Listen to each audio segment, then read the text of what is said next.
Hi everyone. In this video, I'll show you how to remove items from a single box Amazon FBA shipment during the packing stage.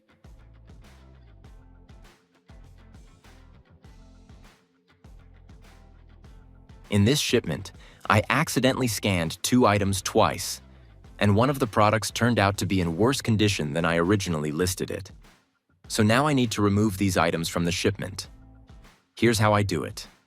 First, I click the 3 dots on the right side of the session and select Cancel Session. Then, I click the 3 dots again and choose Clone Session. I update the name, click Clone, and continue by pressing Continue Scanning. Next, I scroll down and click View All Session Items. Here, I can search for the products I want to remove by using their product title or ISBN. Since I scanned some items twice by mistake, I'll sort by quantity, choose highest first, and click Apply. Then, I adjust the quantities as needed. Let's say this is the product I want to remove. I simply delete the listing for that product. Once I'm done, I go back and click Submit Session. Unlike the first time I submitted, this time the next step has been available within 10 minutes.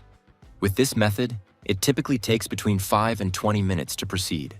Now I'll assign the products to the box again in the app. Since I'm using the same labels, I don't want to print them again. So I go to Printer Settings and select None to disable printing. Then I add a new box, click Unpacked, and use Add to Box to place all products into the box. From here, you can complete the shipment just like you normally would. And that's how you can remove items from a single box Amazon FBA shipment. Hope you found this video helpful. See you in the next one.